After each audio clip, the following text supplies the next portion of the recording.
उपहासात मागताय, कोणी टोलेबाजी म्हणताय, याला पण ते अगदी आदरपूर्वक सगळ्यांना पाठवतात. हे बा सगळेच पुस्तक मला आवडतात अशातला काही भाग नाही आणि आवडलेलेच वाचलं पाहिजे असंही काही भाग नाही. सगळ्या विचाराचे वाचन असलं पाहिजे.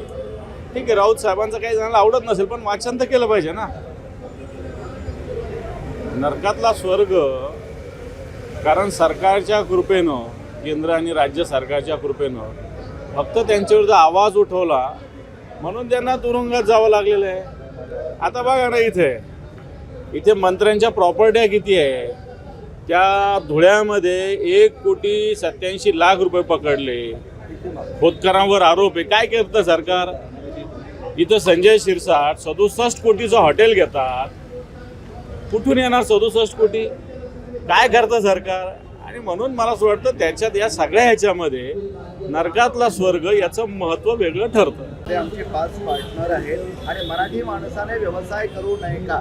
मराठी माणसाने व्यवसाय करावा, लूटमार करू नये, एवढंच माझं म्हणणं आहे.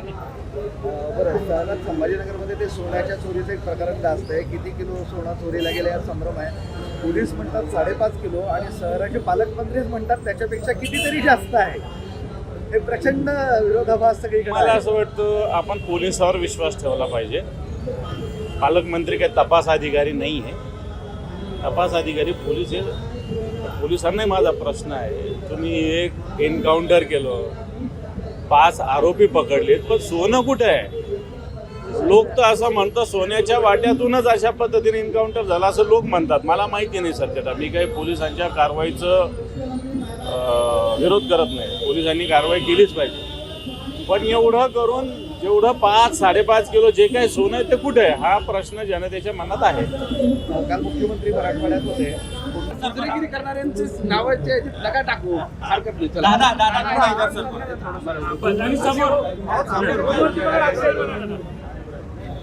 मला शहरवासी एकवटलेले आहेत पाण्यासाठी आणि तुम्ही सुद्धा त्यांना पाठिंबा देण्यासाठी त्याच्यात सहभागी होण्यासाठी आलं. काय सांगा. मला असं वाटतं या संभाजीनगरात पाण्याचा लढा कुठेही असो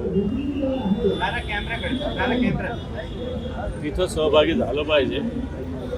कारण ही आवश्यक बाब आहे. प्रशासन आणि सरकार याच्या दुर्लक्षामुळे हा प्रश्न निर्माण झाला आहे.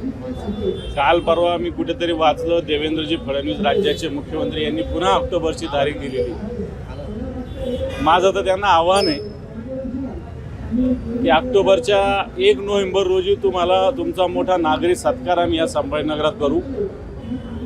जर या जलवाहिनीतून पाणी आलं तर मी स्वतः या नागरी सत्कार कार्यक्रमाचा प्रमुख बनेल आणि 1 नोव्हेंबरला जर पाणी देवेंद्रजींनी दिलं या समांतर जलवाहिनीच्या माध्यमातून त्यांचा या संभाजीनगरात मोठा नागरी सत्कार करू. नाही दिलं तर मला असं वाटतं जे आंदोलन आता दैनिक सकाळनी पण इथं केलेलं आहे. आम्ही शिवसेनेने लबाडांना पाणी दे आंदोलन केलं आहे. अन्य काही संघटना करत असतील. मला असं वाटतं सरकार जनतेला फसवतं हे स्पष्ट होईल. नाही दिलं तर आता मुख्यमंत्र्यांचं काय करणार आम्ही.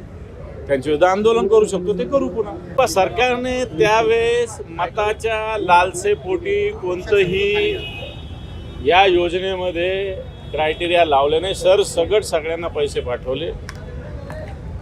खरं तर सरकारने याचे क्रायटेरिया योजना जाहीर होतानाच डिक्लेअर केलेले आहे आणि ज्या ठिकाणी असे क्रायटेरिया डावलून ज्यांना लाडकी बहिणीचे पैसे दिले असतील, ज्या अधिकाऱ्यांनी मंजूर केले त्या अधिकाऱ्याच्या वेतनामधून हे कपात केली पाहिजे. लाडक्या बहिणीला धक्का लावता कामा नये.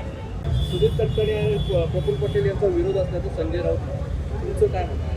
मला माहिती नाही. याच्यातलं दोन्ही पक्षातला तो अंतर्गत विषय आहे. वेगळं राहायचं, एकत्र यायचं, त्यांचे ते समर्थ आहे. आम्ही त्याच्यावर बोलण्याची काही आवश्यकता आहे असं मला वाटत नाही. चार्ज काढलेला आहे त्यांचा वेगळ्या विभागाचा. मी म्हणतो त्यांना निलंबित केलं पाहिजे. त्यांच्या प्रेशरखाली त्या काळात पोलिसांनी काम केलेलं आहे. त्यांच्या प्रेशरखाली पोलीस काम करतात आणि म्हणून त्यांच्याकडून फक्त चार्ज काढून चालणार नाही तर त्यांना निलंबित केलं पाहिजे. सेवेतून घरी बसवलं पाहिजे. सरकारी कर्मचाऱ्यांनी जे पैसे घेतले लाडकी बहिणींना ते वसूल करायला हवे ना. पण सरकारी कर्मचाऱ्याकडून ज्यांनी मंजूर केलं त्याच्याकडून आणि ज्यांनी लाभ घेतला त्यांचं काय चूक आहे. अर्ज तर सगळी दुनियाने केलेला आहे. पण नियम कायदा पाळणं कोणाची जबाबदारी आहे. जो फॉर्म ॲक्सेप्ट करतो त्याचा आहे. अर्ज तर कोणी भरतं त्याला काय. एक शेवटचा, सर्वाधिक कर्ज बुडवणारे हे राजकारणीच असतात असं खुद्द गुलाबराव पाटील म्हणतात. म्हणजे बँकांची कर्ज आणि ओव्हरऑल सगळ्या कर्जांबाबत वाटतं राजकारण्यांची अशा पद्धतीने इमेज केलेली ती चुकीची आहे. उद्योगपतींनी किती बुडवलेलं जरा बघा ना, किती त्यांचं सेटरेट केलेलं बघा ना. त्यामुळं राजकारणी घेत असेल थोडं बहुत तर मला असं वाटतं निश्चित जे कोणी डुबवत असेल त्याच्याकडून वसूल केलं पाहिजे सरकारने. ठीक आहे. आता डुबवतात कोणतं? कारखान्याचे, सोसायटीचे, दूध संघाचे. वाटतं त्याच्यावर कारवाई व्हावी. कसं करणार? याचं पाणी वळवायचं ते कसं करणार? देवेंद्र फडणवीस काय भगवान श्रीकृष्ण आहे का? गोवर्धन पर्वत इकडे हलवायचा आणि पटापट वरून पाऊस पाडायचा. मला असं खोटं बोलतात. मराठवाडा वॉटर ग्रीड 16 सप्टेंबर 2023 घोषणा केली. अजून सर्वेक्षण सुरू नाही. पूर्ण 2 वर्ष झालं. किती खोटं बोलणार?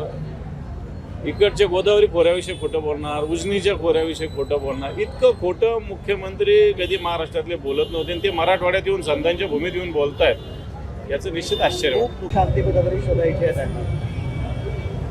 त्याचा व्यक्तिगत विषय आहे धनंजय मुंडेंचा. कोणी जर एखादा आमदार म्हणा किंवा धनुभाऊ म्हणा, धनंजय मुंडे म्हणा, तर विपक्षाला गेले तर मला असं वाटतं पुन्हा फ्रेश होऊन कामाला लागतील अशी अपेक्षा करूया आपण. 2600 पैसे देणार. लाडकी बहीण योजनेसाठी सरकारची काटकसर सुरू आहे असं म्हटलं जातं. सरकार एकच योजनेसाठी काम करते असं दिसतं. राज्याच्या विकासासाठी सरकारला काही घेणं देणं नाही. पण एकीकडे लूटमारी सरकार करतं. सरकारकडे पैसे नाही अशातला काही भाग नाही. सरकारकडे पैसा आहे. काल परवाचं टेंडर तुम्ही बघितलं असेल, ठाणे मुंबईचं L&T कंपनी 3000 कोटी रुपयानं लोएस्ट असताना मेगा इंजिनिअरिंग कंपनीला 3000 कोटी अबोवचं टेंडर दिलं गेलं. सुप्रीम कोर्टात प्रकरण गेलेलं आहे.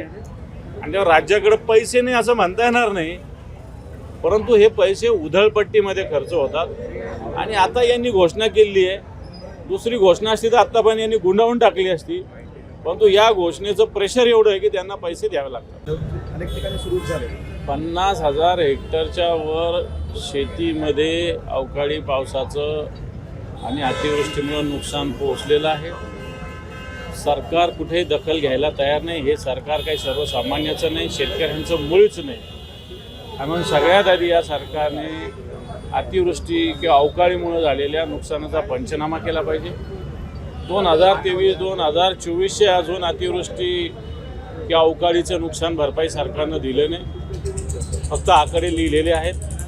किमान आता तरी सरकारने पंचनामे करा आणि शेतकऱ्याच्या पत्रात काहीतरी द्यावं. लोकशाही मराठी ऐका, पहा, जागरूक रहा.